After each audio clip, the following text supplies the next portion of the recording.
Hold your hand up. If you have chairs, there's two chairs up there.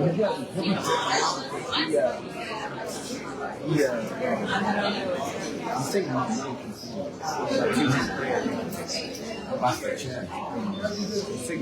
Folks, the people that have their hands up, there's either one or two chairs that are beside them. There's two chairs out here in the front. Don't be shy. Don't be shy, don't be shy. Okay,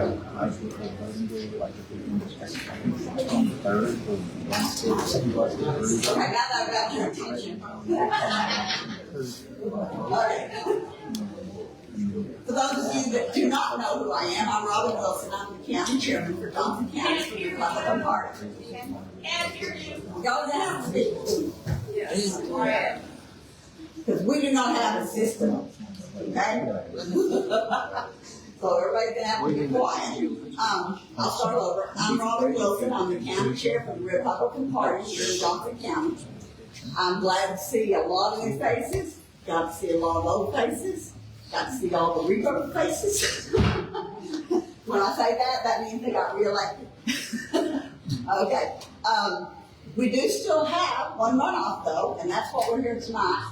Normally, our elephant in the room, we talk about issues that the community is either involved in or concerned about, things like that. So our elephant in the room concept, we bring information to you, and then we open the floor, and you have to be orderly, and you have to be nice.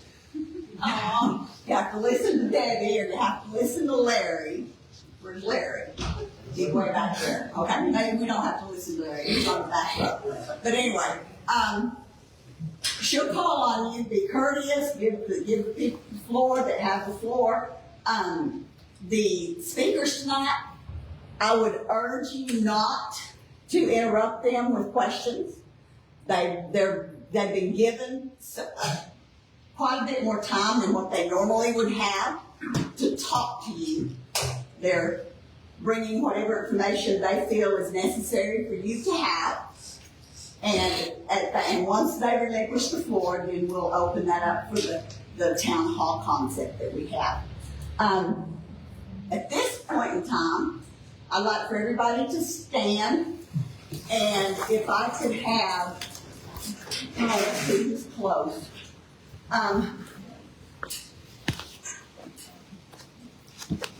Tom, can you lead us in the invocation?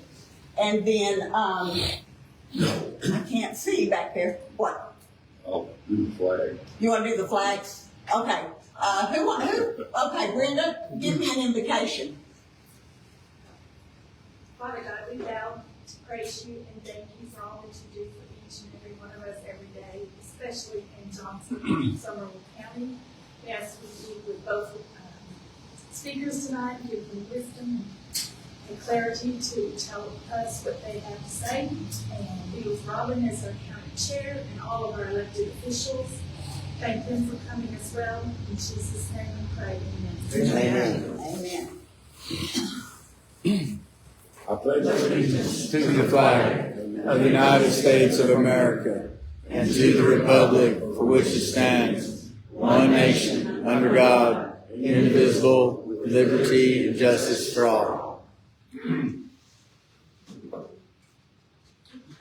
Under the Texas flag, I pledge allegiance to thee, Texas, one state, under God, one indivisible. You may be seated. Okay. I'm going to make just a couple of announcements. The first one has to do with the Johnson County Republican Volunteer Group. They have their quarterly meeting this month, and it is this Thursday night or next Thursday night? No, it's a week from today. Tuesday night. It's next Tuesday night. There are some other people that have meetings also on that night, but if you would like to come back and hear from our volunteers what they've been doing, of course they went through the regular election, and I'm sure they're gearing up for the runoff now. So if you would like to volunteer and do some things in that direction, or for the upcoming election in November, I know they would love to have you on board. Yeah. What was the other thing you wanted me to say? Oh, not the refreshments. Oh, And yeah. signing in. We'd like to have everyone sign in. I know there's a lot of people that are having to stand. Again, there's 2 chairs up here, and there's still one over here. There's one right there between those 2 lovely ladies.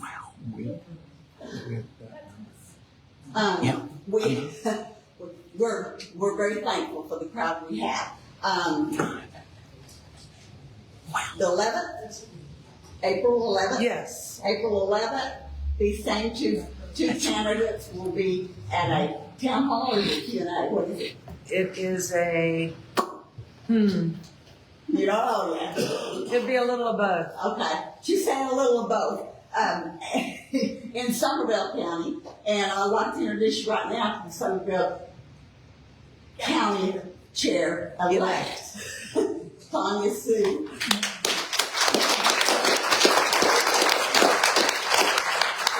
She's working with Julia to do some great things in Somerville. Then the last thing, there's some water back there. If anyone would like to have some water, I think there's still a few cookies. I don't think they'd be completely rated, but you know, you just gotta have it. They're back there for you. Okay. The only other thing that I have that I'd like to announce is this is the monthly meeting of the JCRT. And so we do try to make sure that everybody knows what is going on in that direction. We, for those of you that are people that normally would help us with fundraisers, things like that, because of this election cycle and us having the runoff and going into the state convention at the end of May and having local elections the first part of May, we will need some election workers. And so if you're still willing to work, just let us know. We'll look and see if there's some people that are looking for that. And we also received our property tax bill on this building, just like everybody else did, and it's close to $4,000. So since we have not had a fundraiser since a year ago in April, it would be greatly appreciated if anybody could contribute that direction, because we probably won't get to have another fundraiser until September or so. So that's the only other announcement that I have. Yes, Brenda? We remain in prayer for Don Nicholas' family. Yes. Jody and. Yeah, and for those of you, thank you for reminding me, because I had that in my back of my head to say something. Don Nicholas was Roger Williams, was he a chief of staff or? I'm not sure where he was. Yeah, but he was with Roger Williams up in Washington all the time. He was at everything that Roger did. He did stuff for Roger. I just don't know what his title was. But he did pass away. And so Roger's going through a hard time. That friend that's been with him ever since he got elected. And I know Jody, his wife, she's probably missing a lot. He did a lot with her. And so we do want to remember him in prayer. And I guess that's basically it. Do you want to introduce our speakers, or do you want me to? Okay. I'm good at it. No, I just have a loud voice. By the way, my allergies are kind of really sound me up if I sound a little raspy.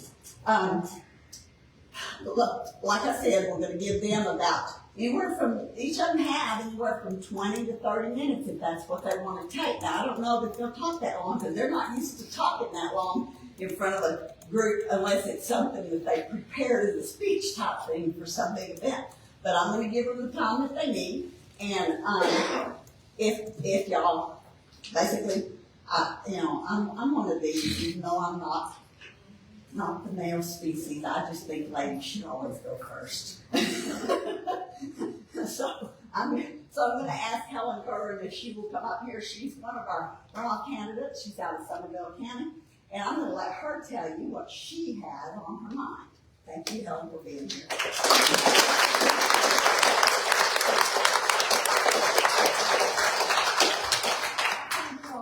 And I'm just thrilled to be here, and thank you for sharing your time with me.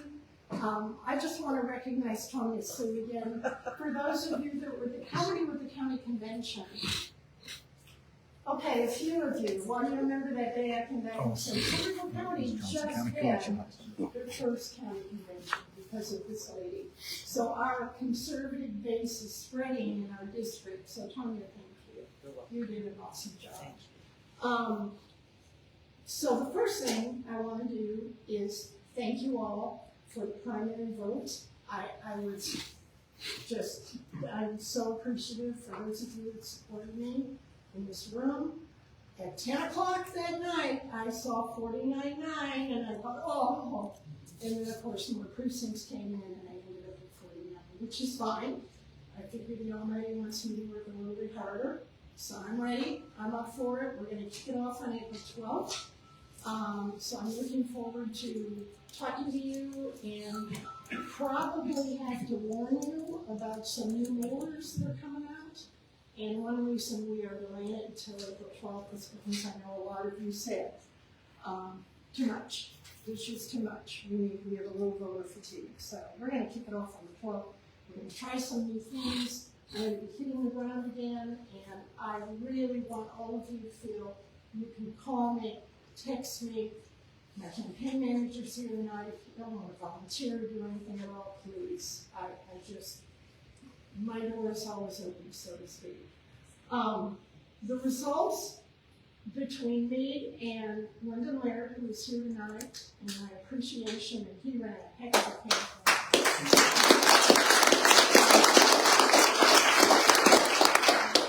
With his votes and my votes, we were just about at 60%. That tells me our district wants a new voice in Austin. They want new representation, they want to change, whatever. But it was all coming to me, and I hope that I can be that new voice in your new representation. We are on fire. Texas is on fire. America is on fire. We have got to do something, not only for the border, but for so many wonderful Texas values.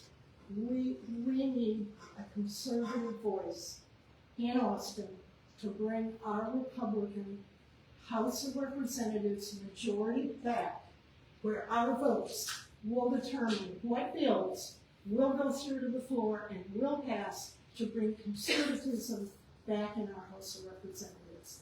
And I pledge to you, if I'm elected, I will do that. I'm open for questions. If any of you would like to ask me anything on my issues, I particularly will talk about the border all day long. As a matter of fact, I am boarding a plane at 4:30 a.m. and I'm going to the border tomorrow. I'm going to be there all day touring. We're going to go to Shelby Park. We're going right to Eagle Pass. And I'm going to spend the day talking to local law enforcement, the DPS, the sheriff of King County is going to meet with me. And then for the evening, I'm going to go to a ranch that has been impacted by the immigrants on the border, and I'm going to have dinner with them and hear their stories. So I'll have hopefully a lot more new perspective of information to bring back and talk to you all on the border situation. The second issue that I ran on, of course, is empowering parents, families, school choice, and my third one is eliminate property taxes. Let me tell you a little bit about that.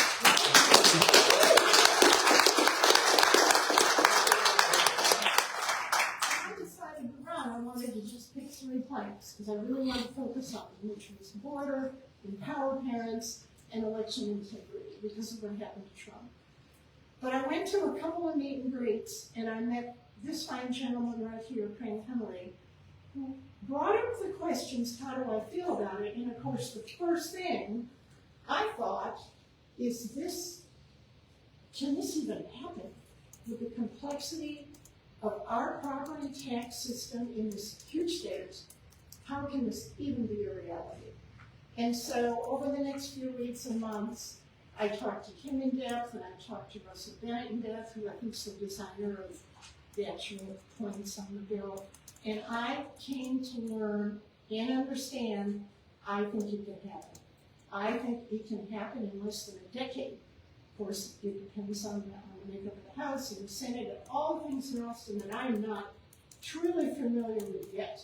But all of the research I have done, I think it can be a reality, and I'm so excited to pursue that on my campaign trail, and I want to hear feedback, I want to hear recommendations, and to make it to Austin.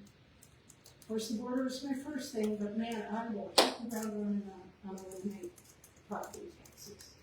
And then my third point now is, of course, empowering families.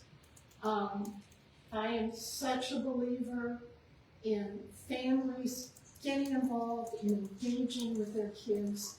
The pathway to success for any child is education.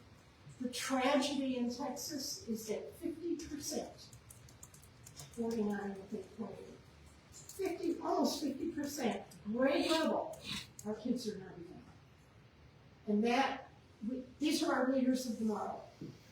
And I have a firm belief that if they don't learn now in school the basics, what are they going to do as adults in our community as leaders? Especially keep Texas so unique, this wonderful state.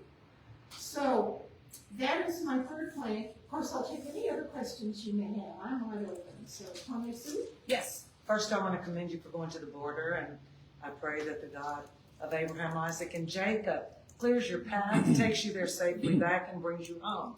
And I say that because my husband's been to the border on 3 rotations to defend ranchers. And it is far greater than your eyes can imagine sometimes, or your thoughts can think. But I do have a question on the border. Yeah. Just this week, a judge handed down a decision concerning the illegal immigrants who completely created a massive chaos at the, I believe it was El Paso, when they rushed the border and the gate and the guards, and they overtook the Border Patrol and the DPS that was there. Now, subsequently, a few of them were arrested. But this judge has handed down his new verdict, and it's to release them with no charges. How you feel about that? This is our own Texas judge. Yeah, which is tragic. I am waiting for Senate Bill 4, where we will have at least the door open to where we can actually serve them. We can actually begin the control in our courts to get this under control. So I was, what a shame. What a shame. So I think we're close though, hopefully. And I'll tell you another thing that I really want to do is the Border Security Council that got killed on the floor, where we would have our own Texas force, our own military, to help with the border. Can you imagine our state? I mean, we're the 8th largest economy in the world, about to be the 7th. We're going to pass France pretty soon. Can you imagine with our surplus, our rainy day, our oil and gas, with all these resources, how strong a force we could build ourselves on that border? Yeah. Right? Right.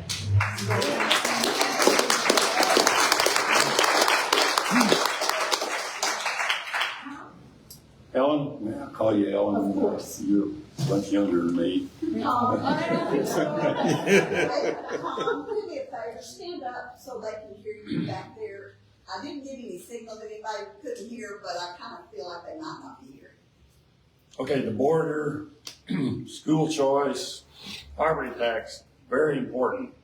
One thing that I haven't heard anything or a lot about is foreign purchases of our land in Texas. Senate Bill 147, I think, came out, and the House didn't even give it a hearing. Mm. Now, to me, that is a very important thing, and I'd just like to hear what your stance is on foreign, and still keep our property rights. Absolutely. Okay. There are issues here in Johnson County that I would love to take on, and one of them is that, especially with the threat of China, all the international foreigners. We have to get them under control. We don't have any rules and regulations. I talked to the judge today in Johnson County about the bio-waste and the Bitcoin, which are two new things that I'm learning about. They're good and are presently impacting Johnson County. And he explained to me how easy it is for anyone to purchase land in county government, any county in Texas. You know, we believe in our freedoms, and rightly so. We love our freedoms. But this is the risk that we have with those freedoms. And I would fully support a ban, especially for any Chinese buying any land in Johnson County or Somerset County. I wouldn't even hesitate to do that. Thank you. You're welcome. Betsy? So I've researched the voucher issue. So I've researched the voucher issue. Oh, good. I see some problems with it. One, we talk about lowering property taxes, but this bill would cost billions of dollars and more each year. The second, we talk about the border issues, but the universal eligibility on this would potentially allow these illegal immigrants to get funds paid for by us as Texas taxpayers, and that could incentivize more coming. And our resources, including the budget, and that goes back to property taxes, are already stretched. The other thing that concerns me about this was the idea that there were education dollars tied to passing that bill, which seems iffy to me, shall we say. So that said, I know you've been supported by the governor and so on. My question is, if it comes to this, where the bill would raise taxes, incentivize people coming over, are you going to be willing and able to tell him, no, I can't support this because it would hurt my constituents? And if so, how are you going to deal with him on that? Okay, number one, if I get elected, I will always represent my constituents before I represent my own beliefs. Otherwise, I wouldn't run for office. So I want you to know that. The second thing is HB1, the school choice bill, the voucher bill, is dead. It's just dead. Next January, another one will be crafted. And what I am hoping that will be crafted with all the things I've learned, and I think all of us have learned since the controversy on HB1, and that we will be able to work with the educators, work with the teachers. They are the ones that, of course, have the loudest voice. They're the ones that are most concerned with certain things that are in that bill. Hopefully, we can get to a point where we realize not only is it going to benefit our kids, which is the first priority, our children, to be successful students and a successful pathway in life. And then hopefully get the teachers and educators on board also, to at least feel that it's going to benefit and we can get it passed.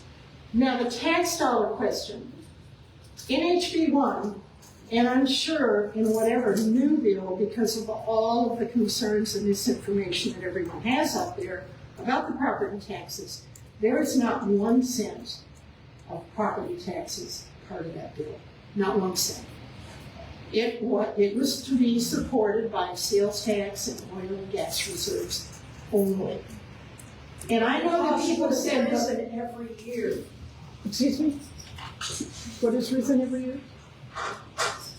The cost would have risen every single year. Exactly. And that's why the bill was not, it was passed with a term limit. And even if it were not passed with a term limit, any legislature can change a bill or address it with an amendment to keep property taxes from ever rising. I think everyone in Texas, and I think all legislators, believe that we have got to control property taxes. Hopefully eliminate them. When you have property taxes outstripped by inflation and you couple that with growth in your community, you have got to restructure your tax system, or you've got to implement fiscal discipline. And we all know fiscal discipline is not part of our bureaucratic government right now. And that's why the eliminated property tax is taken off. Now, the third thing is about the immigrants receiving money with the ESAs, the vouchers, whatever term you want to use. And that was a concern I had. Brian Harrison, state representative, our neighbor from Midlothian, has already written a bill. And he is going to introduce it first thing in January, his first bill, to disqualify any illegal immigrant from ever receiving a penny of those ESAs.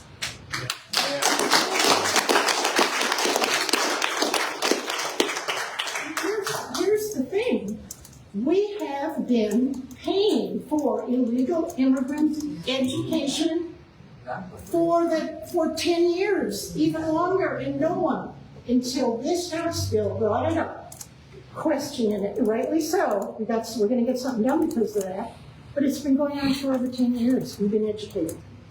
So that's going to be taken care of too, hopefully. Yes. To go back to an original question, and this has been good information, but considering your campaign and the governor's involvement in it, how will you deal with the idea that you may have to tell him, no, I can't support this? Okay, I think that the word puppet has been used a couple times, especially for those of you that know me, I'm no words puppet. I would never have a problem with that if the kids, again, our priority, the students, are at risk at all with any kind of legislation. Now, I'm not going to get into that. But no, we'll never have to worry about that again, ever. Especially if it involves property taxes, if it involves immigrants. I am firm. I am relentless on my stand on that. I promise you that. Helen, Great, yeah. your thoughts on taxpayer-funded lobbying? That's another big issue. Oh, yeah. And I wish I could have taken that out on some of my plans. I think so much corruption, and I think the swamp in Austin is really, really due to many years of our lobbyists being paid with our tax dollars. That would be one of the first things that I would do if I get to Austin, is either sponsor, author, I don't know. I'd be a freshman, so I don't know when it would happen. But as soon as I can make it happen, I would like a bill immediately to stop all lobbyists paying with our tax dollars. And let me tell you why. Because I was an elected official in Glen Rose, I was in city government, I was in county government, I was in regional government. We are elected to represent you. Why aren't we going down to Austin? Why aren't we the ones saying, I need this, my city needs this. What can you do for my county? We need to be doing that. That needs to be part of our responsibility, not just going to meetings and voting. So I would certainly take that on. Are you talking about our county officials, commissioners being able to go down and lobby? That wouldn't be wrong, would it? No, that's what I want to happen. That's what I just wanted to make that clear. You said. Yeah. When I was mayor in Glen Rose, and we had a real problem with the city and county government, always had, and it just depends. City won't do anything for the county won't do anything for the city. At that time, we were a very, very wealthy county with our nuclear plant. So I sat down with the judge, Commissioners Court City Council, and I said, why don't we do an interlocal agreement? You know, county residents drive on our city streets. City residents use county facilities. We're the only city in the county that's why we do the service that we do. And we did. And for 6 years, we actually shared expenses, we shared equipment, we built a courthouse park with city and county, sharing the time, sharing the energy. It can be done. It can be done. Yes? Now, I wonder if I could go back to a question you asked earlier, so it wasn't quite clear. on the school choice issue. So the original bill that was put forward that a lot of people didn't vote for is because the illegal aliens had access to $12,000 a year for their children, correct? So my question to you, ma'am, if the government, according to I read a guy Scott from in the Mill, the governor says you'll vote with him regardless of the issue. But my issue is, No, I understand. well, it says in the motion, I guess, says that. Put it out there, but I didn't. Okay, anyway, that's what I forgot. Anyway, to go back to this issue, if the bill comes up again and it does not eliminate aliens from getting money from our tax dollars, will you vote for it or will you not vote for it? Will you vote with the governor or not with the governor? That's what I don't know. I don't care if it's with the governor or not, but illegal immigrants should not, and will not have access. So you would have voted against it as well? Would I have voted against it then? With the one that came up Well, originally, it was killed on the floor before the amendment even got to it Right, but I'm just to asking disqualify that them. question. So, no. You would not voted for it? I'm not answering that question because there was an amendment to disqualify. I know. It was written. I'm just asking you, if it comes up again, if the same bill came again, and the governor, no one's put that clause that will allow them to not let foreigners have our tax dollars, that's what I'm asking. Are you willing to vote for that or not vote for that? That's not all I'm asking. I would not support a bill where illegal immigrants have access To our money. to our tax dollars. I don't care if it's for education, I don't care if it's for health care, I don't care if it's room, shelter, clothing, I would not support that. We've got to get this under control. Yes. We're losing Texas, we're losing our country. We have got to get, how many are for Trump? Okay, we've got to get Trump back in office in November, so all of you.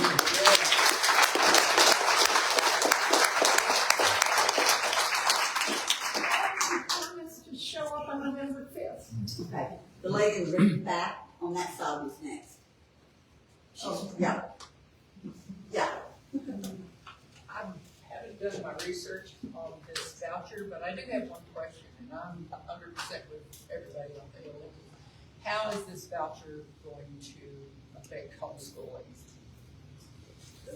Well, if you want to take advantage, for homeschooling your children, and you want to take advantage of this educational savings account, there's an application process. And then that application goes, it's screened, and then they choose. And then if they should choose a homeschooler, they only get 1,000. Homeschool's 1,000. The base, if you all know this, there's a structure. Not everyone gets 10, but homeschool gets 1. Public school gets 6,700. I think it's parochial or the medium school gets 8, the private gets 10,500, I think. It's changed, but it's close to that. So if they want to apply for that 1,000, they would have to fill out the application, they'd have to be interviewed. They get 1,000. 1,000 for homeschool. And they have to follow the Texas curriculum, and they have to take the STAR test, and they're gonna hire 100 new people at TEA to oversee all the private and the homeschool and all that. I see a problem with homeschool now. I mean, Yes. I'm not saying there's some people that are very qualified to do so and do a good job of it. But I can see by this, the kids that really, really need the education. Yes. Their parents gonna get $100,000, those kids are gonna be staying home and I agree. without the education. The flip side to that, though, is that government accountability on homeschool. I'm a homeschool parent, and I took my kids out of government education because I don't like the social emotional learning curriculum, the indoctrination. And by the way, your elected officials in Austin put it in the TEKS. So it is government, state mandated for these public schools to teach that. I could not opt my children out of that in public school because the state mandates it to be taught. And out of Abbott's own words, there will be accountability for homeschool parents if vouchers pass. No thank you, no vouchers.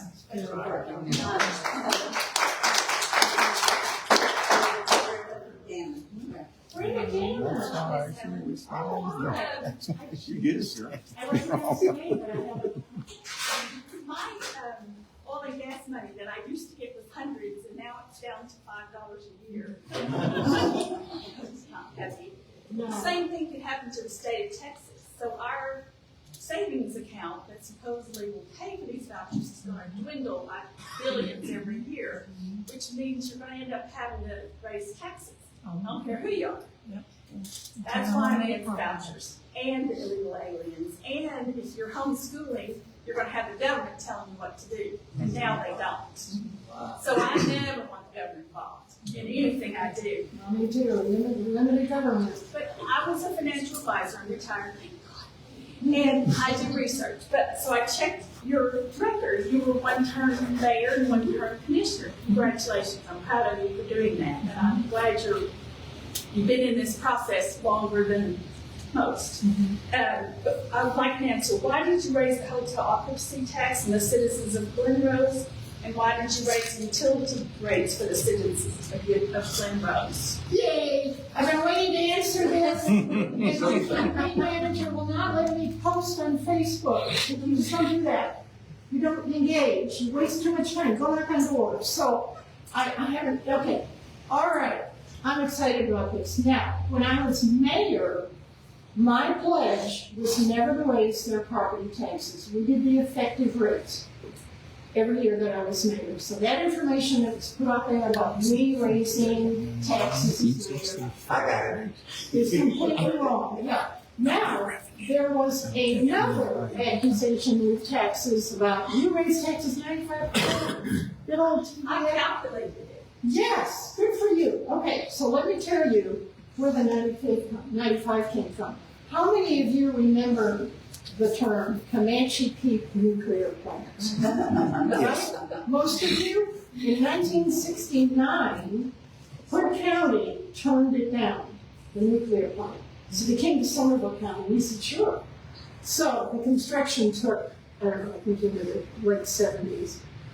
But when it opened, we had $5.3 billion added to our tax base. $5.3 billion. We built a new hospital, we built an amphitheater, we built a new jail, we paid employees sitting in the county way too much. We lowered our taxes to the ridiculous 18 cents. I mean, we were living in nirvana for a long time with Somerville County. And then, in 2002, my state senator, David Sibley, decided to author and got passed Senate bill, I think it was 1 or 2, which deregulated the electric industry, which we need. We all needed that. We're thriving today because of that. But Somerville County did not need that so abruptly. So what happened, I was 1 of 4. I was on Commissioner's Court, so I had no authority to do it on my own. The judge said, if we don't do something now for the next fiscal year, Somerville County will be bankrupt. So we need to either cut the payroll, but what we also can do is raise our tax rate to what would be lower than every other county surrounding us, and they're doing fine all these years, and we will be fine. So we did that. It was still lower than the surrounding counties. So I can see where you take the 95%, but it was Commissioner's Court, and we only had 1 fiscal year to make that adaptation under Somerville County budget. And then the last thing is, when I was mayor, we had utility rates go up, and then we also had our, that's 20 years ago. Wait, 2 things. Number 1, no one had ever in the city of Glenrose, and we were experiencing a big boom because of the nuclear plant and our wonderful facility and our excellent school. But we had never taken the time to look at utility rates for commercial and for residential. They were not structured differently. So of course we had to do that with all the builders coming in, and therefore that hike. And then the other one was when you're mayor, you have to listen to your auditor. We don't know, we're only 2-year terms. So none of us, unless someone like you, a financial advisor, is on the council or the mayor, we do what he says. And so he was the one that told us we had to go off on the streets. So it's the state of Texas we get into trouble with oil and gas and sales tax and all that, we're gonna be able to vote to raise our taxes by 95% in the whole state. That's not one. I didn't mean that phrase. Okay. I mean, you're crazy. Because we're gonna go back into a recession. I was again to what? I know. We should have already had a recession. And when that happens, sales tax is gonna go down and inflation is killing us. I go to the grocery store, I can't afford the groceries. I can't imagine when I was a single mom. So I'm just saying, you gotta realize that you gotta listen to us, not the governor. Well, no, we have 9,000, 2,500 in the state. And we had over 50,000 people there, and we will all run you out of Boston if you raise our property. And if our governor tells you to do it, you will So, vote. I'm sorry, well, the governor, okay, let me ask you this. If the governor were to call me and say, Helen, I would like you to look at the legislation to support concealed weapons. Helen, I would like you to look at legislation for eliminate property taxes. Helen, I would like you to look at educational freedom for families, which are the things I want to know. Of course I'm going to say yes. Because I'm a conservative, he's a conservative, I'm not a puppet. I want conservative legislation in this state, in this House of Representatives. No, wait. I'm sorry, I know you're old. And I heard you in downtown Harrison specifically say, the governor tells me to vote, I will vote the way the governor tells me. I can send you the tape of it if you would like. Send me a tape, because I don't, what was it about? What about? The vote, what was the vote? About vouchers. You said with your own mouth that the vouchers were a pet peeve, the news were pet peeve. Well, I Of never. the governor. And you said, if he had told me to do it, I will do it. I will send you the tape Well, happily. number one, I don't say the word voucher, I say ESA. Well, you said school choice. Well, it is Not vouchers. right. It's Quit vouchers. disguising it as ESA, it's vouchers. Vouchers go to this school. And then he's using school choice to try to trick everyone. ESAs go to the family, so they're two different kinds. It goes to the government and then it comes to the family. The vouchers go back to the school, and they use it for traditional work. ESA goes to the family, and they can use it for all educational needs. They can buy pencils, they can buy a computer, they can use it for transportation to the school. There's like 6 things they can actually use the ESA for. And no one makes a decision. Can you speak up, please? Oh, I was just talking about ESA, sorry. Anyways, Brenda, back to you. I will never support racial taxes. I just won't do it. And You may not have a choice because we'll go bankrupt if you don't. Texas might go bankrupt. There's voucher system. And we're putting people out of their houses on the eliminate property, on the property taxes. I need to let DeWayne speak. She's up here about a half hour now, a little bit more than a half hour. I'm gonna let DeWayne come up and, we'll let him have his time. And if there's some time left at the end that y'all wanna go back again and ask both of them questions or whatever, we'll certainly let you do that.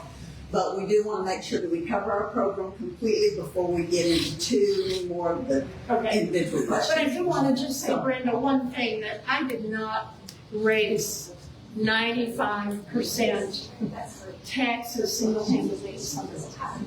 Our commissioners board had to operate our company, so I just wanted to make that clear. Okay, thank you all.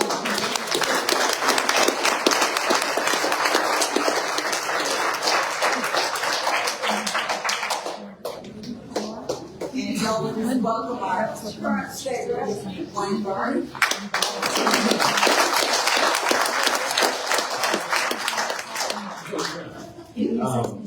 Good evening. I'm Wayne Burns, your current state representative, and thank you for all for being here, caring about our community, for caring about this election, and for coming out to to explore what we stand for and ask questions and do things like that. It's a part of our process. What makes our district great, our county great, our state great, our country great, is the fact that we can do this right here. So thank you for doing that.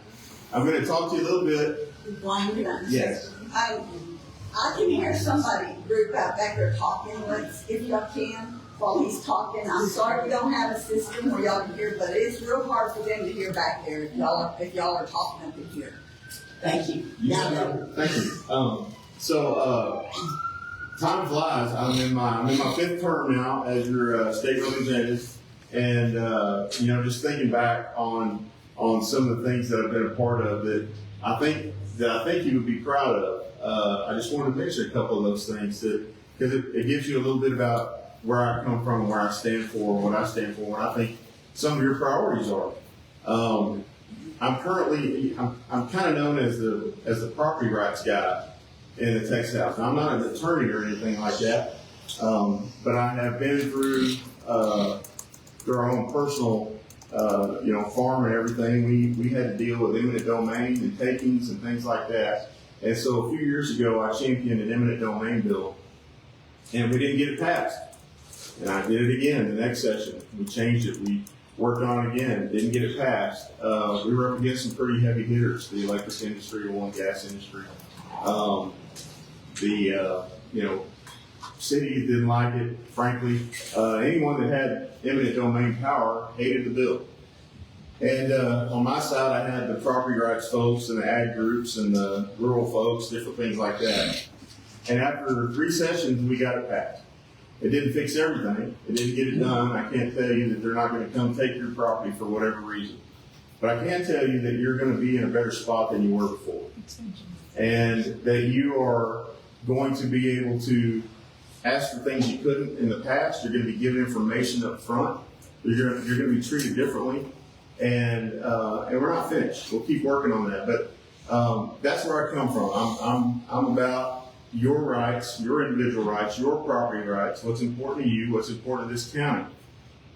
This session we passed the right to farm bill. Some people are like, well, we already have the right to farm. Why do we need the right to farm bill? Well, the right to farm bill came about because I heard from some farmers in North Texas near us that were dealing with egregious ordinances from cities because they wanted them to quit farming. This farmland for 2 reasons. Number one, this farmland was worth more to the cities as market value than it was in ag value. So that was hit number one. Number two, these farms and these ag producers were in rural areas years ago, but now due to encroachment, urban development, they were surrounded by new neighbors, which is great, but the neighbors didn't like the way agriculture looked. They wanted native grass or whatever. They didn't like the fact that they were raising animals or crops, which they had been doing for decades. So the cities passed, one in particular, the first one I heard about, passed an ordinance that said you can't store round bales in your hayfield, your own hayfield, for more than 48 hours. If you do, then we will fine you by the bale by the day, and then tack on an administrative penalty. And I couldn't believe that. I thought, that's crazy. And so I went to a city council meeting in Farmers Branch, ironically, and it was the case. In fact, one of the farmers was so upset he drove his tractor right down I-35. Don't blame him at all. And he was like, nobody will help me. I've talked to the actors, I've talked to these people. Nobody will help me. And I said, I'll help you. And he's like, well, I don't live in your district or whatever. I said, I don't care. I'll help you. And so we filed a bill, and after hearing some more egregious stuff, I mean, we came to hear from other farmers, mainly in North Texas, unfortunately, but one of them dealt with a situation where we couldn't keep heavy equipment, couldn't keep a tractor on a piece of property for more than 48 hours. They were enforcing these cutbacks, so like you have your property line, and you can't produce right up to the property line. So the city would say, well, you got to have 10 feet or 100 feet, or in some cases 300 feet of buffer between your crop and the property line. And then the city would come in and say, all right, that 300 feet is no longer in ag production, so we'll tax that at market value. And it was ridiculous. They had a crop over, a farmer over in Ellis County that had a sorghum crop, and the city went out and cut his crop down because they had a vegetation ordinance in effect. No vegetation over 14 inches, no exemption for agriculture. They cut it down and then they sent him a bill and fined him on top of that.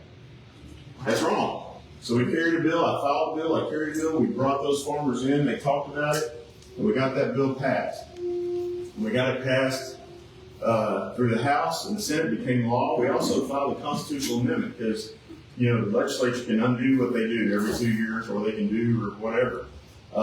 So we thought it would be important to protect those rights for folks in perpetuity, or until the people of this state decide it's not important to have food. So we put it in, and we put a constitutional amendment together, it became Proposition 1, and that proposition passed by overwhelming majority. Over 80% of voters in Texas supported that. And it passed the House and the Senate unanimously. And it was because we were able to tell the story to local folks right here in our area and the problems they were having. I've carried, and I've joint authored pro-life bills. I was part of the heartbeat bill. I was on the committee when we brought through open carry. I was a co-author of constitutional carry.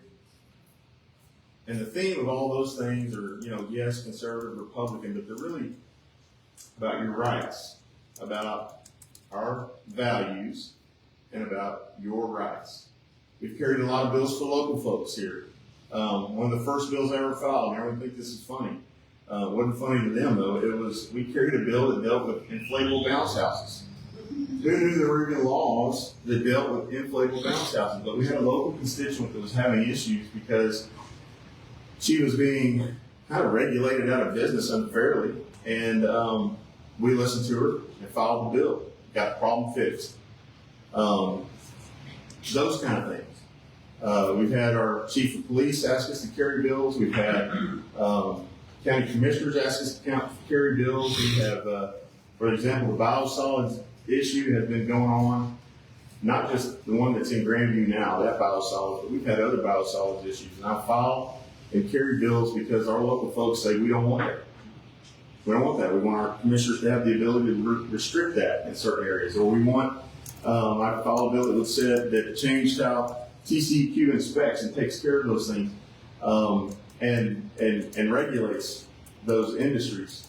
And you find out real quick who's got big lobby and big money and all that kind of stuff. But you know what? You stand up and you face that, and you do what's right. And you may not always be successful, but it's what the people want.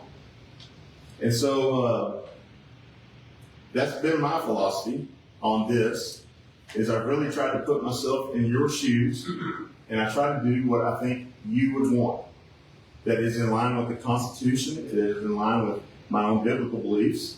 I do believe that you should know that, and I don't say this because I'm Bible bashing or anything like that, but you should know that about a person, is that faith plays a role in how I make decisions. I pray about things because I don't know everything. I pray for wisdom and discernment. When people ask me what they can pray for, I say wisdom and discernment. Or for my wife and kids, honestly. For what they have to deal with. But I earnestly pray for and seek wisdom and discernment on these things. And we may not always agree. We're not going to. I say this jokingly, the only person I agree with all the time is the guy in the mirror. Sometimes he and I have issues, you know, it's just because there's a lot of context, there's issues that come across that you don't know about. You've got to become an expert on it quickly. You've got to call people here locally and say, how's this going to affect us? What does this do? And that's what it's about. So that's how I try to represent you. I know folks have issues with some of the votes I've taken. I get that. I understand that. I understand it make us enemies. It may put us on opposite sides of an issue, but it doesn't make us enemies. I've worked with the governor over the last 10 years. We came in at the same time, we worked together. used to come to me and ask me to carry bills. I carried part of the defund the police prevention bill. We had an omnibus bill, which is a big bill, has all the provisions in it, and then we split it up as a strategy in case the big bill got killed. We could pass these smaller bills. My part of the defund the police protection bill was if you have a city that decides they're going to defund the police for whatever reason, well, naturally the DPS is going to have to step in and do that job. So our deal was, the bill was, if y'all do that, then we're going to hold your sales tax back until we pay ourselves back first. So don't expect your sales tax revenue to come and pay for your, ducking your obligations to keep your people safe. So that was part of that bill. The bill passed, the omnibus bill passed. But I was trying to do that. And that was just a couple of years ago. It's about doing what's right for the people you represent. And I genuinely try to do that. I genuinely love doing it. I genuinely put a lot of time and effort into it. And I'm genuinely not perfect at it. But I try. I really do. I know you have questions about lots of things. And, so I'm happy to answer any questions. I'm an open book. Ask whatever you want. I'm happy to do that. Start with property tax. Okay, start with property tax. Well, I've never voted to raise your property taxes, and I am a proponent of eliminate property taxes. I joined Craig's group when it first started. 5 years ago, maybe. Yeah. And I have carried, and I've signed on to just about every bill that I can think of that group or subgroups of that group have asked me to do. We even had a bill that said if we do get around to eliminating at least the M&O portion of your property taxes, I had a constitutional amendment. It didn't pass, unfortunately, but it said if we do that, then the districts can't come back in and create a new tax and call it something else. All right, the old bait and switch, because that was a fear of ours too. Eliminate property tax over here, then we'll create something here. And then we've raised sales tax or created a value-added tax or whatever, and now we're going to bait and switch over here. I'm not into that. I can't do that. So I carried a constitutional amendment that said if we eliminate the M&O portion, we cannot create something else. No, the districts can't, the state can't. I also have carried a unfunded mandate bill, because I think one of the biggest problems we have is, as a state, and we gripe about it at the state level, because the feds do it to us all day, every day. And that sends us unfunded mandates. And then we have to pay for them with our state tax dollars. They tell us, you got to do this, you got to do this. Well, the state does that to counties and cities as well, and districts. Where do you think they get the funds for that? They have to raise local property taxes. I mean, it's ridiculous. So I have carried a constitutional amendment multiple times, and we actually passed it through the House once. That says if the state thinks there's a job that the counties or the cities ought to do, a new job, then we got to send the funding. We can't just say, here, go do this, and then expect them to find the money, because they don't find the money until they find it in your pocket. So there are a lot of things we need to be doing to rein in spending at every level, and I'm for that, because that is part of this whole process that will take us down the road to eliminate property taxes. We can't be adding, we got to be subtracting. It's easier to eliminate something as it's being subtracted. And so that's my view on eliminating property taxes. I'm for it. Yes, sir. I'm going to ask you a question, and really goes to Helen as well, because one of you is going to represent us down there when the new education bill comes about. But to clarify the question this gentleman asked earlier about illegal immigrants and our requirement to educate them, it's been 42 years since the United States Supreme Court came down with a decision called Plyler versus Dove, which says that every state must provide a free education to undocumented immigrants. I'm a 30-year educator, retired back in 2011. I can tell you, we couldn't even ask what their citizenship status was. Show up, we educate. So the implications that has is if you say, well, I'm gonna come up with a bill that says we're not gonna fund with vouchers or any kind of voucher money. We're not going to fund illegal immigrants. You're staring right in the face of a lawsuit from the feds immediately for violation of a Supreme Court decision. So it sounds good, but in reality, it's going to be a fight. It is, probably not a winnable fight in my lifetime anyway. So, well, just a thought, and I'm just laying that out. I don't know that I'm asking a question. I'm just trying to clarify. Yeah. Okay.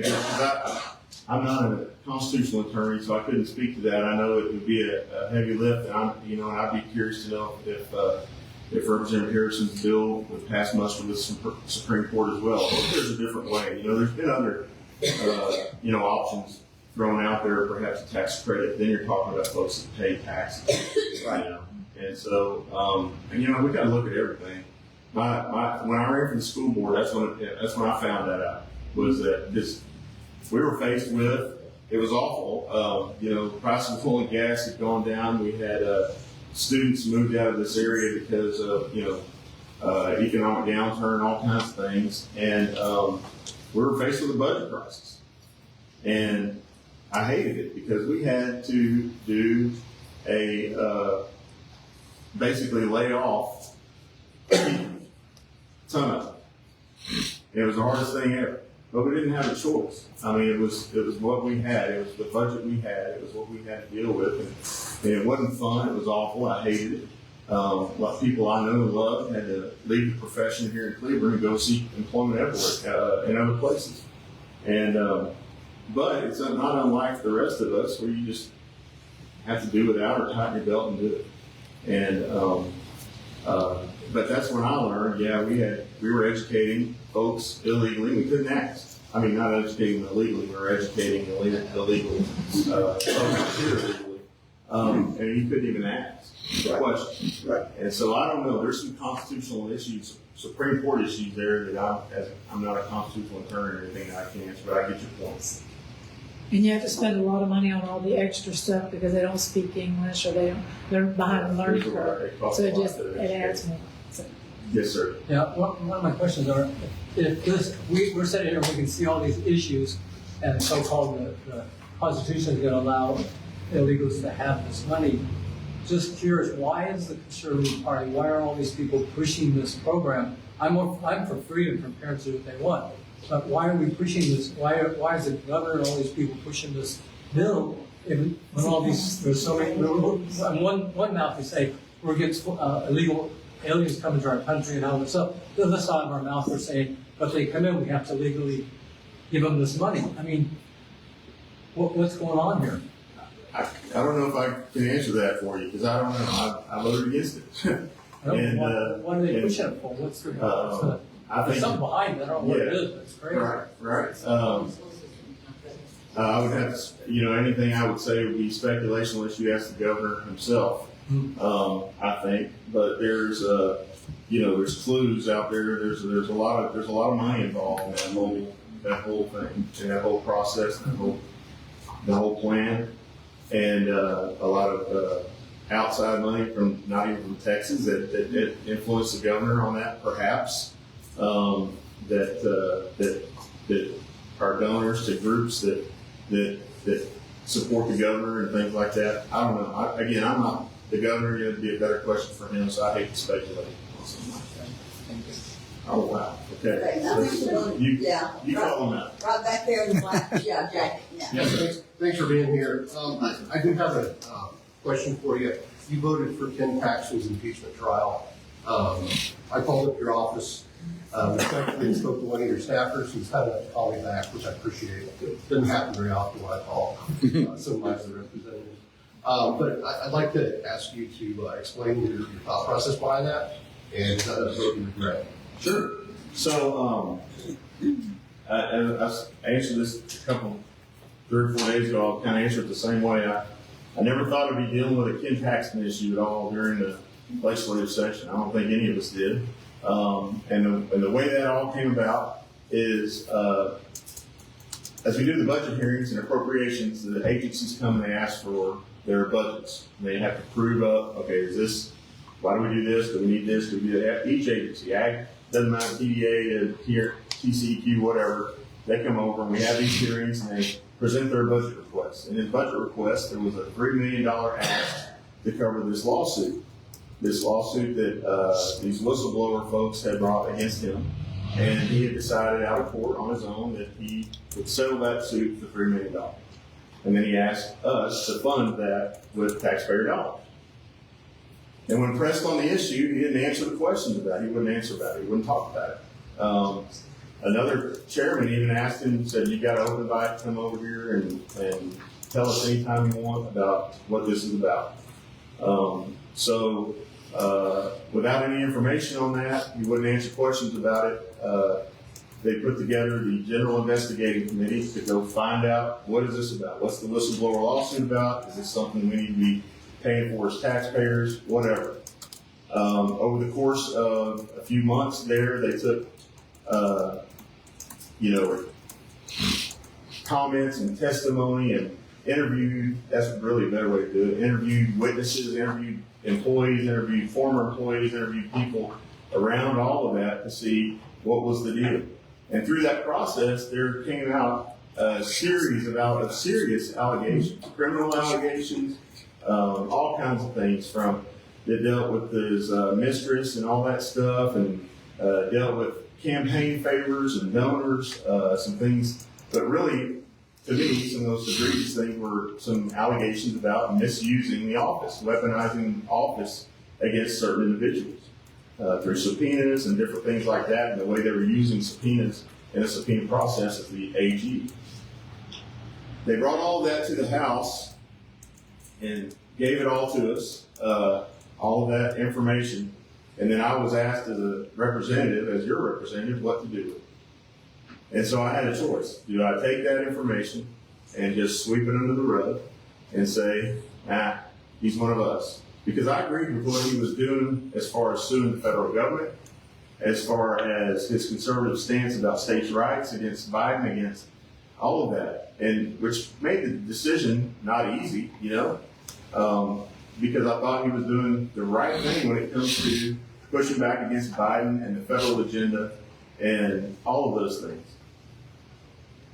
But I still had this information and what to do with it. And so our position in the House was that of kind of like a grand jury. And it's set forth, our duties are set forth. I took that information and said, shine a light of day on it. Send it to the Senate. Let the Senate look at it. Let them take this information and cross-examine witnesses. Take testimony under oath, cross-examine, have a full investigation and trial into all of this under oath so we can determine what the truth is. And if the articles of impeachment are substantiated and they find that, then they get to determine whether or not he would be impeached to leave office for good or not or whatever. But that was my role, was to say, do we stop here and just forget about it, or do we send it to the Senate and let them do a trial, basically? And so that's what I did. I voted to send it because I really thought we shouldn't shy away from the truth here, and let's see what it is.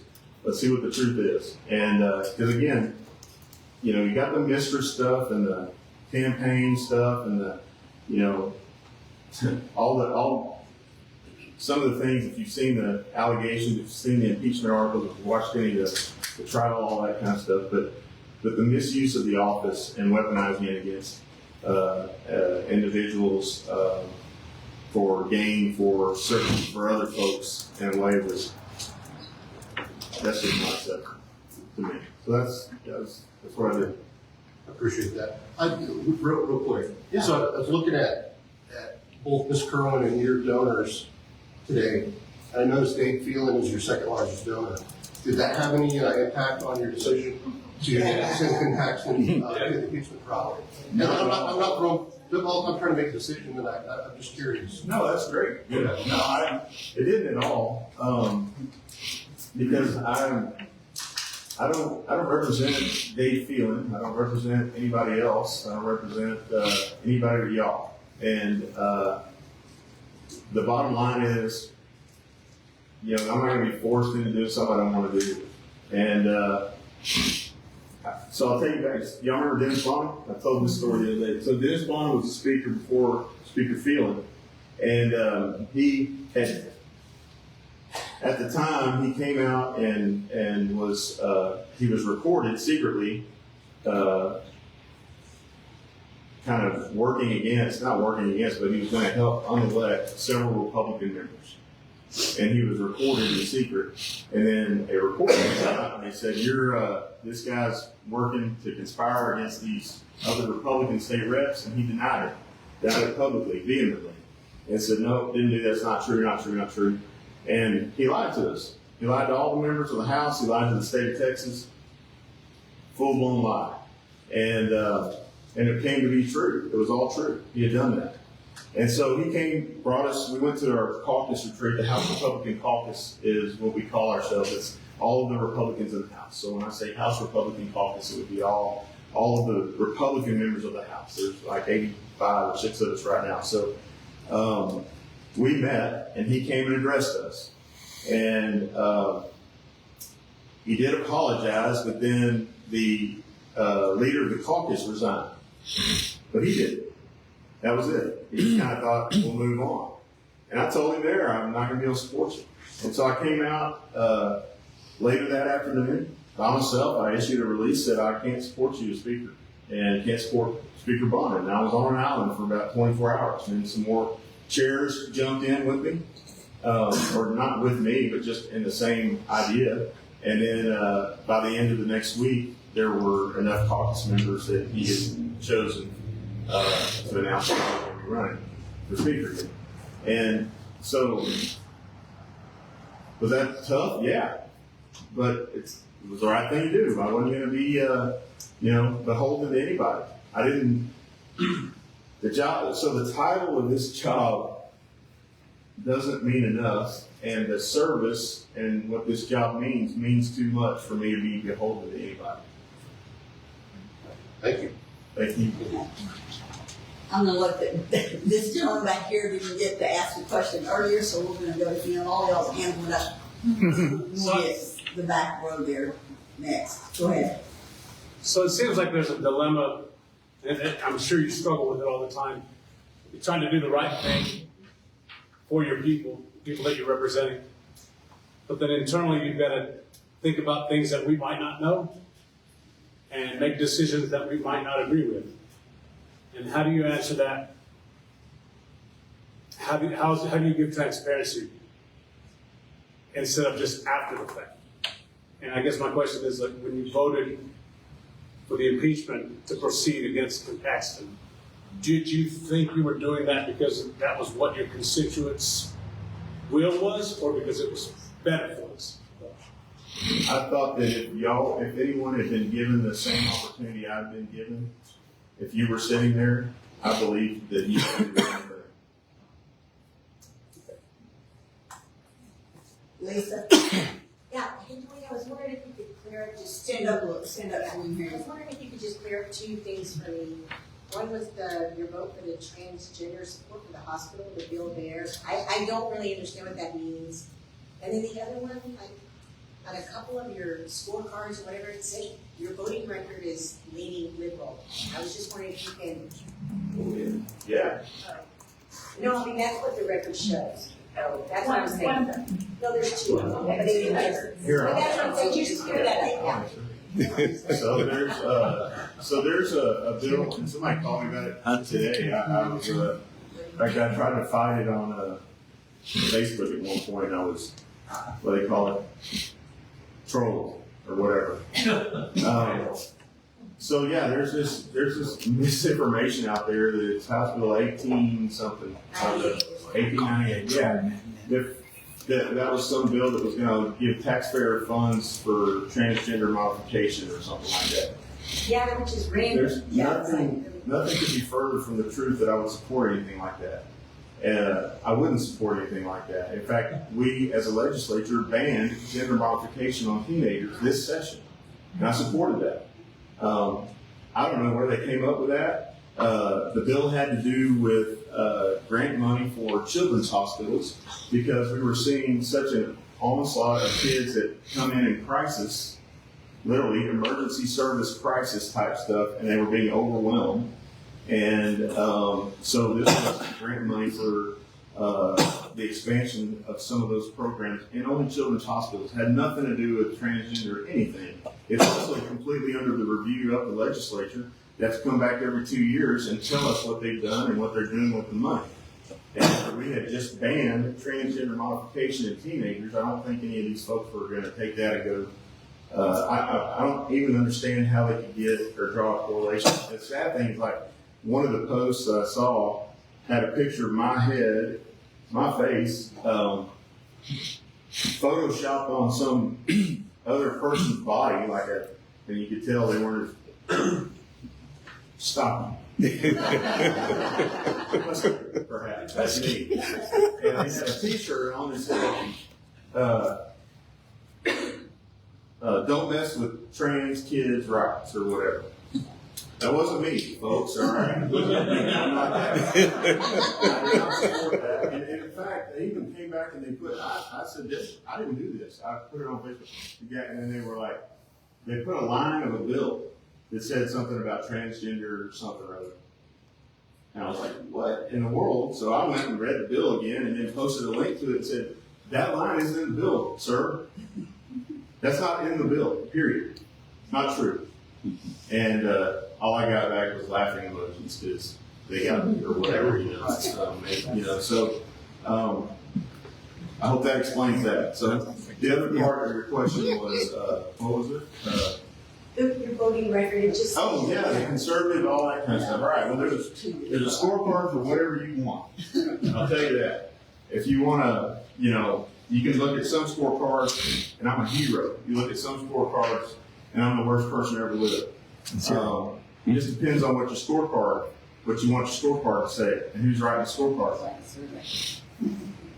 There's some scorecards out there that say I'm a liberal Republican or a moderate Republican or whatever. There's one that says that, and it's all an algorithm. It's not even based on the merit of the bills.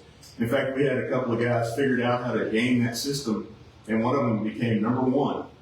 And it's a study put out by Rice University. And he became #1 this session because he knew when you could vote with certain numbers of people because of the algorithm, you could make yourself more conservative. And it didn't matter if they were Republican or Democrat. Based on the numbers, you could skew that. And I see people reference that online all the time, and it's crazy because a scorecard tells you what you should think about me,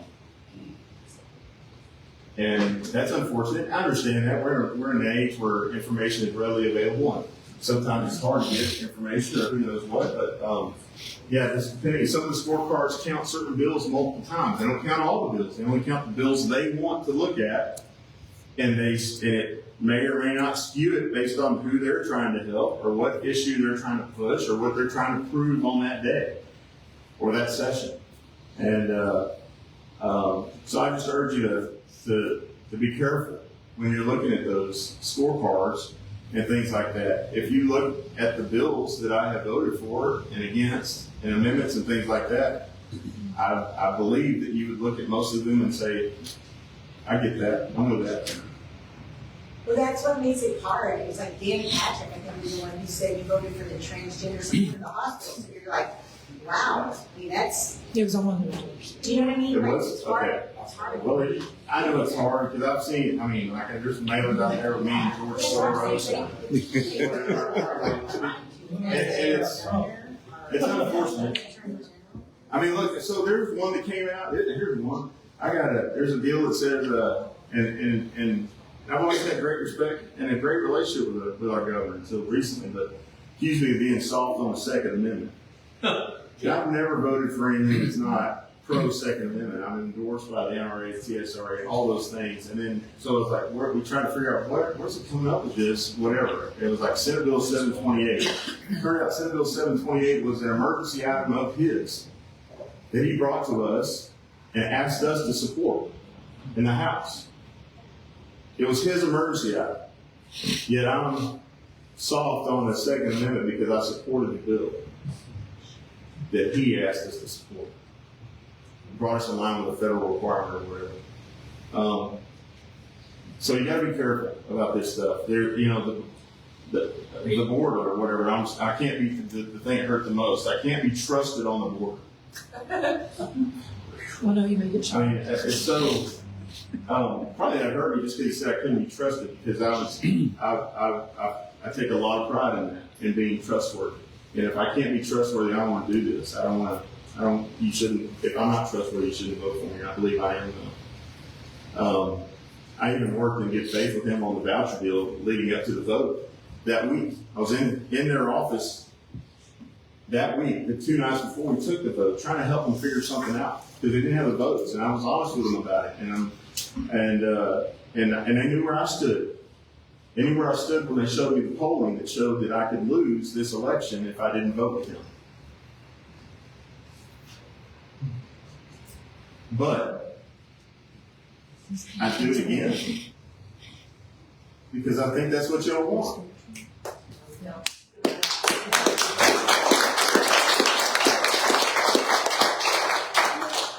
It's coming up on about 5 minutes to 8, and I'm going to ask Helen to come back up here. And if you wish to continue for about another 10 minutes, we'll put them back up here and let some people that have some more questions ask those questions. If you have to leave at 8 o'clock, you're welcome. I know some of you go quite late, you're welcome to go. I would just ask that if we're continuing with this, that people leave very quietly if they're going to leave, and I promise we won't go past that. It's right now at 7:57. If y'all have 10 more minutes of questions, we'll make sure to adjourn this right at 8:15. Give you an opportunity to ask questions for about 10 more minutes and then answer. Pete French, sorry. Just thank you both for being here. I wonder if you could clarify a couple of accusations. DeWayne, did you or did you not vote to raise your own pension benefits? And Helen, I've heard an accusation that you voted to increase your salary or your per meeting stipend or something like that while you were either a councilwoman or a county commissioner. Can you both address those? Whether or not you voted to increase your own salary or benefits? Sure. Okay. No, I did not. Not at all. There's been a text or a mailer or whatever, and it didn't come from my opponent. It came from some other groups or whatever. That said that I voted to raise my own pension. I didn't do that. I didn't vote for that. We had a bill that would have adjusted by inflation for district judges. Our pension is tied to the base salary of district judges, but the bill specifically excluded us. And in fact, you can watch the videos of the layout of the bill, and the bill author says, members, you are not voting on your own pension to raise your own pension. This is not going to affect your own pension. So no, I didn't vote for that. I didn't vote for it. So in the third year of Commissioner's Court, the commissioners wanted to raise their salary. And of course, the vote was 3-1 because I voted against it. But because it passed, the first paycheck I got with the rates in it, I went to the county auditor and I said, I want you to tabulate this for 12 months, which he did. And I wrote a check and I told him to put it in the general fund.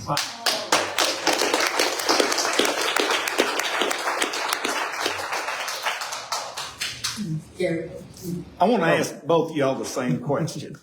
Why are y'all, each of you, the best candidate for the job? I know both of you, and you're both wonderful people, but why why are you the best candidate for the job? Why is DeWayne the best candidate for the job? I just want to hear from both of you. Question. Ladies first. I'll go first. I think 10 years in, and Dwayne's done one of them. You have. He's a good guy.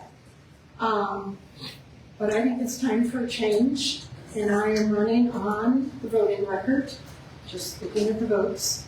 The Democratic chairs, the support for the Democratic members.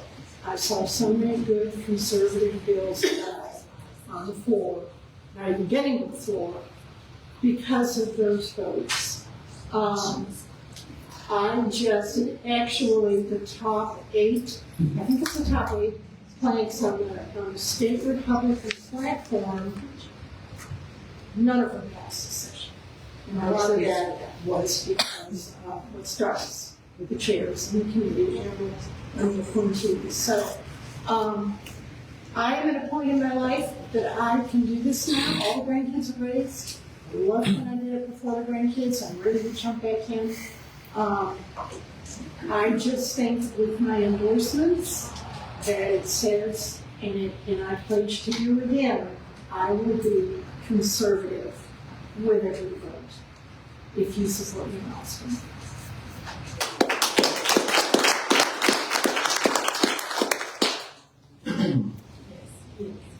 So I can't say I'm the best at anything, really, but I can tell you this. I view this as a ministry. I view it as a mission, and we have since we started this journey 10 years ago. And it's a mission and a ministry that I think is worthy and that I love dedicating myself to. And I love partnering with you. I love partnering with our local elected officials. I love partnering with other elected officials and finding solutions to problems that I think we all face every day. It's just regular folks. And I've developed a rapport with members. I've developed some insight into how things work and how they work against you and how I can help you fix that and how I can help you work through that and how I can advocate for you when we have issues. And I really think that my experience helps, but my heart for you helps mainly. And I honestly believe that I'll do my best. I'll do my very dead level best. I'm going to be, I'm still the same person. I haven't changed. I'm still the pro-life Christian conservative that I've always been. And I believe in limited government and low taxes. The Texas miracle, yeah, it's oil and gas, but it's also because we believe in limited government. We believe in low taxation, and we believe in our personal freedoms. And those are the core, you know. That's why I'm a Republican. Those things. We're the party of biblical values, of personal responsibility, all of those things. And I am proud to carry that torch for this district and serve you. And I look forward to doing it.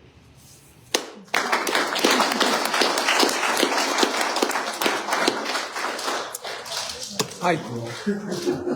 Hi. Thank you guys both for being here. The school voucher, education savings account, school choice, as you guys both said, that bill's dead. There's going to be another one coming. What are 2 to 3 things that must be in it for you to support, and 2 or 3 things that can't be in it for you to support, other than the illegal immigration, because you guys are both consistent on that? So 2 to 3 things that must be in it, 2 to 3 things that can't be in it. Your turn. All right. Well, I would say it can't cost us more money. Yeah. Okay. It can't cost us more money. It would be, I believe that's the main, if I were to isolate one big thing besides the illegal thing, it just can't cost us more money.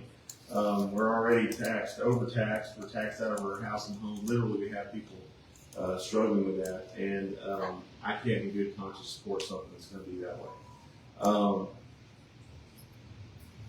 I think that So I support school choice, and I think that part of what we need as far as school choice, because there's a difference, and we all, we use the terms loosely and differently and things like that, but like, I think that if we're gonna talk about school choice, we need to take away any barriers there are, as far as allowing or keeping a parent from being able to move from one school within a district to another, from one district to another, from public to private, from private to public, from public to homeschool, whatever. The barriers shouldn't be there. There are certain barriers. We have some choice here. We have families that have kids that go to, Cleveland, and we have one kid goes to Cleveland, one kid goes to Granby. We have one that goes to Cleveland, one goes to Godby, whatever. And I'm for that. But there shouldn't be barriers. It shouldn't cost you extra money to do that.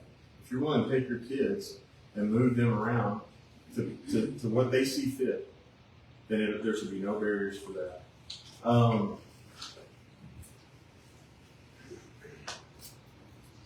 Curriculum, keep it. Let the parents choose. Well, that's part of the other part of all of this is, the voucher, the whole thing is, are we concerned about government strings? And a lot of people I talk to are. A lot of people that you would think are pro school choice are concerned about the strings. And the strings that are attached to every dollar that comes. Because look, even on the school board, I was ripping my hair out because we had all these dollar strings attached to every federal dollar. We have buckets of money. We can't use this bucket of money over here because of whatever stupid reason. Build 3 new cafeterias. We can't hire new teachers. And I fear that. And there has to be some kind of and I don't know how you do it, but a guarantee that we're not going to go down that road. If we're going to go down the road, then we can't go down the road telling parents what they can and can't teach at home, or what Cleveland Christian Academy or Joshua Christian Academy can and can't teach at their facility. And I'm worried about the accountability of it because it's tax dollars. And so if I'm spending tax dollars, I have to be accountable for that. A county commissioner has to be. A city council has to be accountable for every dollar they're spending of yours. How do they prove that accountability? And what comes along with that? And so I'm fearful that we are meddling into homeschool areas and parochial school areas where there's going to be just a sliver of accountability, and then it turns into something else down the road, and before you know it, we've altered what they're doing. I met with Cleveland Christian Academy this week, and they told me point blank, we do this, and if people want to come be a part of this, then they come be a part of this. All right. Now, public education has to be all of everybody. We have to educate everybody. That's what we have to do. The Constitution says free public education. It doesn't say free private. But Christian Academy wants to do this, and they're like, we don't want any money if you're going to make our circle bigger or oblong or whatever. We want to do this, and I'm very concerned because I know there were talks about. I heard them about how the STAR test would be mandated for all these kiddos, and that the private schools and the homeschool folks would have to figure out whether they go to the educational service center or where they go. It wasn't part of the bill this time, but they were talking about these things. That scares me. That's the first thing I do is get rid of the freaking STAR test. I filed bills to do that.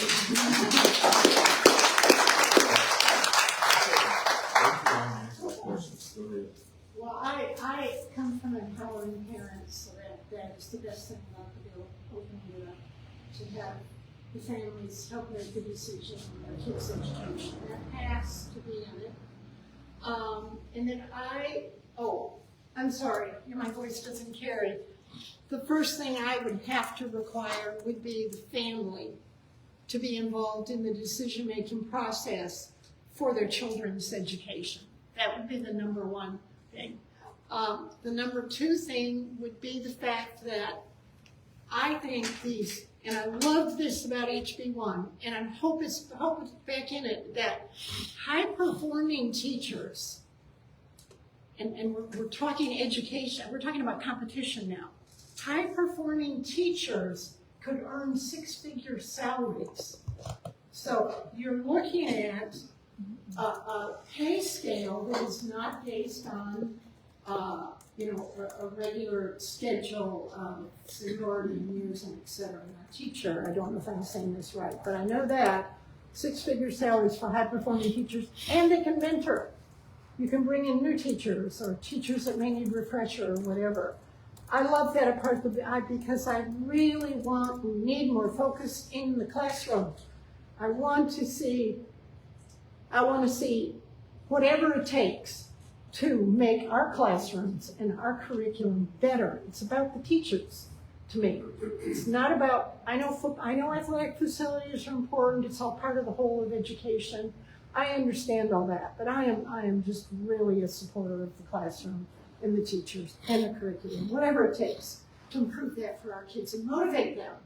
And maybe the 6-figure salary is just opening the door a little bit to get there. I agree with DeWayne. No, we can't raise taxes. Number one, it's not part of this bill anyway. But that cannot be in it, property tax increase. And the other big thing I think that will help a lot is the budget needs to be transparent. We need to know, you need to know in your school district, the budget. You need to look at those line items. So many of us just take for granted our school board is spending our money correctly. How do you not know that? It's usually remote in the paper. But those would be what I would know. Yes. Okay, there's time for one more question. What I'm gonna ask, there's a bunch of you that have raised their hand, but is there anyone that has a question on an issue that we have not hit on?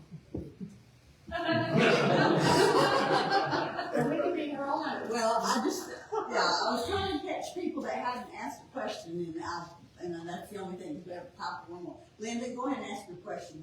Thank you, Robin. DeWayne, I think it says a lot. You've been in office for a long time. But would you agree with me that a state rep must be able to work with the governor? Sure. Okay, why? He ultimately signs and vetoes bills. Okay. What about the lieutenant governor? Sure. Why? He sets the agenda in the Senate. What about the attorney general? At times, sure. And of course, I think everyone knows that the governor himself has been actively campaigning on for Helen, right? Yeah, I think everybody's very aware of that. He has endorsed her. The governor has endorsed Helen, right? Yes, he has. As has the lieutenant governor. Correct. Yes. And the AG. Correct. And head crews. Yeah. And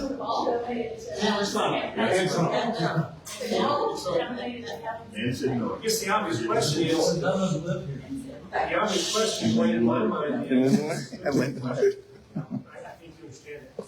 How can you possibly be effective under these conditions in the next term? Well, I think that there's no question that I can be effective about it, because here's the deal. I'm going to put the needs of this district ahead of whatever my personal issues are with the governor or anybody else. All right? I may be aggravated, mad, whatever, but I've worked with people that I'm mad or aggravated with in the past. And I sincerely would put any issues I have with the governor or anything like that to the side for the betterment of this community, for the betterment of the people that I represent. And I don't see an issue with that at all. You don't think you would give the governor's cooperation? What's that? You don't think you would give the governor's cooperation to get your legislation passed? I think that, again, I'm willing to work with the governor. All right. Once we get through this, whatever, if I'm blessed enough to go back, then I will work with whomever I've got to work with for the betterment of this district, for the people that I represent. And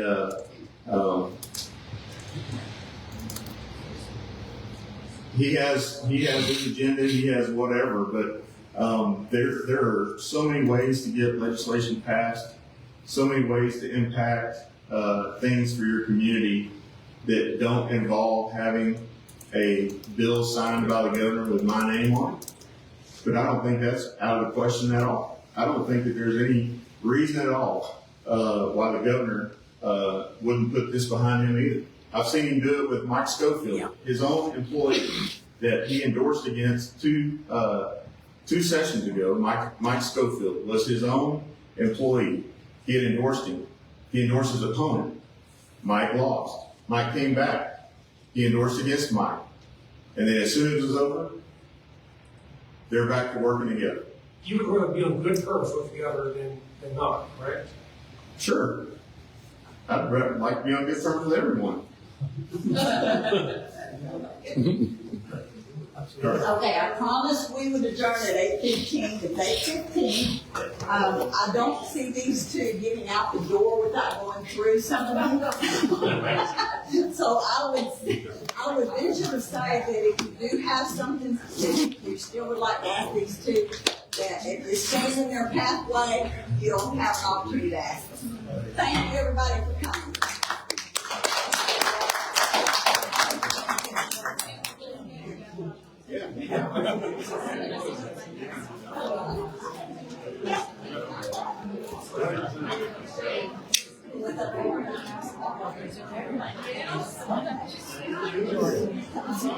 I look forward to seeing you next Thursday. Yeah.